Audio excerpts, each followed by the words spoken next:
What's going on, guys? There is a pretty significant update to Mistfall Hunter, and there is a lot here that actually changes how some of your matches are going to feel. Let's start with the biggest addition, because Soul Harvest is probably the part of this update you are going to notice the most once you start playing. Soul Harvest is tied directly into the Season 1 storyline and the Fate chart.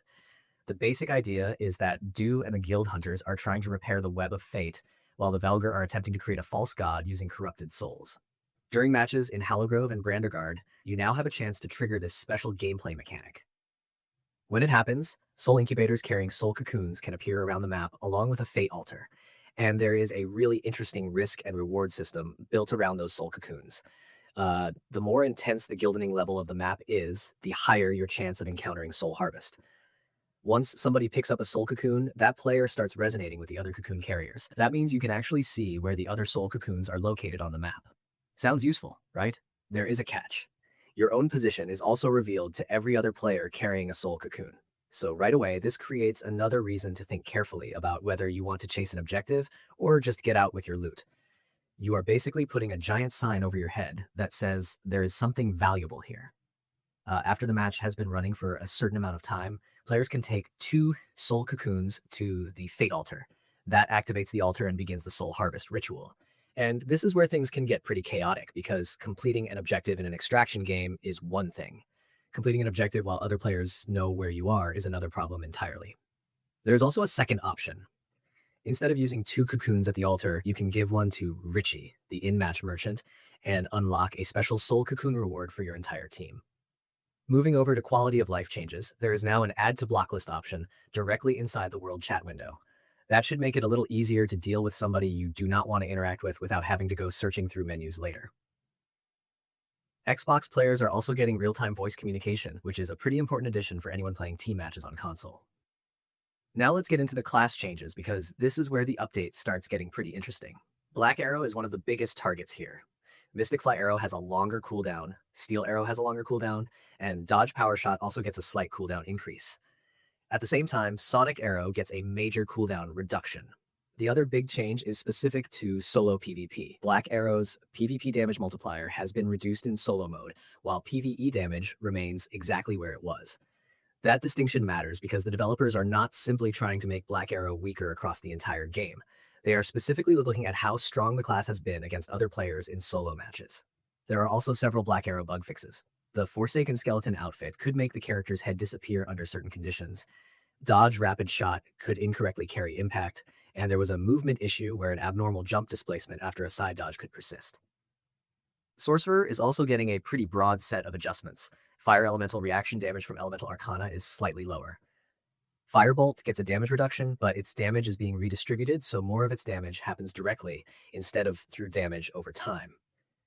That is actually an interesting change because it should make the skill feel more immediate instead of relying quite as much on the delayed portion.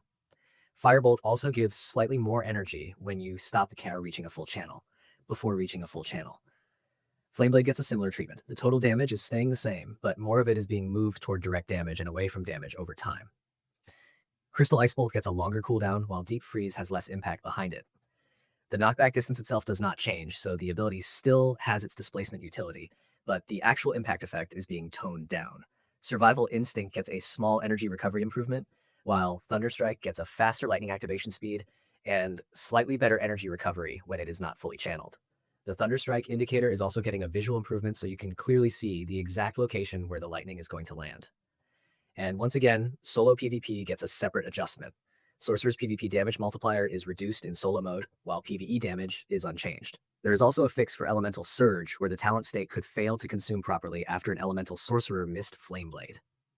Shadowstrix is getting a somewhat different set of changes. Spinning Slash gets slightly less super armor duration. Sleight of Hand has a slightly stronger interaction speed reduction.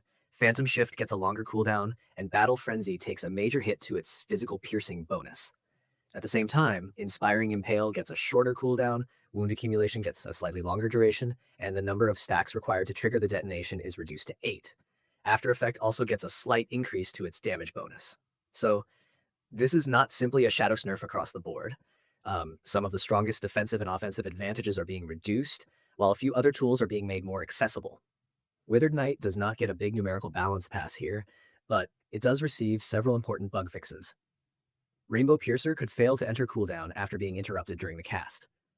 Charge Dash could consume energy incorrectly when no talent was equipped, and the polearm and shield version could remain stuck in a charged state after canceling the shield stance.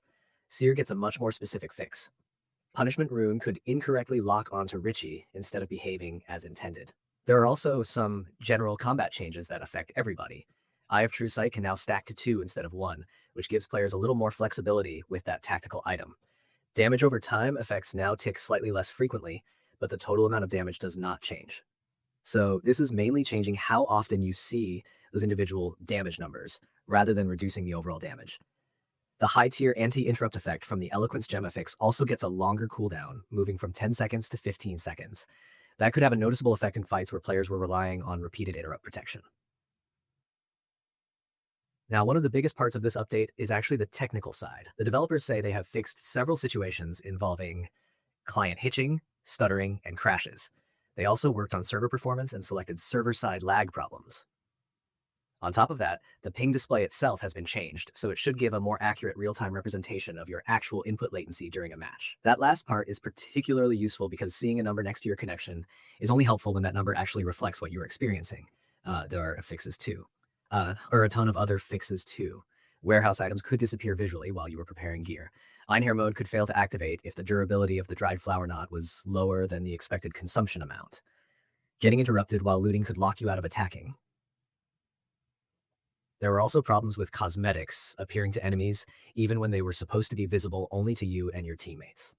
There are fixes for getting interrupted during an execution and becoming locked out of every action, soul separation pill interactions that could immediately force a player into ghost form, and a bunch of visual problems with the fate chart timer, character models, pickup prompts, class avatars, cosmetic tooltips, and the match summary screen. Movement gets some attention too. A bug that could prevent you from smoothly jumping after a dodge has been fixed. The auction house also gets several fixes. The attribute panel could malfunction when listing an item, prices could fail to refresh properly, and there was even a loadout issue where the game could try to purchase required gems from the auction house, despite those gems already being available in your warehouse. Console players get fixes for UI cursor snapping and focus problems, while the friends list has been fixed so players do not randomly get separated into the wrong categories or tabs. There are some wonderfully specific fixes in here as well. Richie could occasionally trap players in corners because of collision problems. Earl hatchlings could create lootable gravestones when they died, even though they should not. The soul catch tree could occasionally provide holy materials without the required full moon soul catch net. The returning chime unlock status could display incorrectly on the minimap, and equipment taken from defeated rival guild hunters could accidentally receive a bound status. Even character creation gets a fix for an occasional network disconnect when selecting create character. And one more important detail is that the developers have updated the completion conditions and task descriptions for the main objectives, Mistlord's Power, Lay Them to Rest, and End the Cataclysm. Overall, this update is doing several things at once. Soul Harvest gives the season a new activity that can completely change the priorities inside a match. The class changes are mainly focused on bringing down some of the stronger solo PvP situations without simply gutting PvE performance. Blackarrow and Sorcerer are the biggest targets. Shadowstrix gets some adjustments around mobility, protection, and damage, and the other classes receive targeted fixes. And underneath all of that, there is a huge amount of cleanup work aimed at making matches more stable and less frustrating. And that is probably the most important part of an update like this. New content gets the attention because it is easy to see, but fixing the weird stuff that can ruin an extraction is just as important. Getting interrupted while looting and being unable to attack, losing access to gear in the warehouse, dealing with connection problems, or having an ability fail at the exact moment you need it can completely change the outcome of a match. The developers have also made it clear that these balance changes are not meant to be the final answer. They are continuing to monitor match data and player feedback as the game settles into its post-launch state. That makes sense considering how quickly a PvPvE game can change once players start finding optimized gear combinations and class interactions that were difficult to predict before release.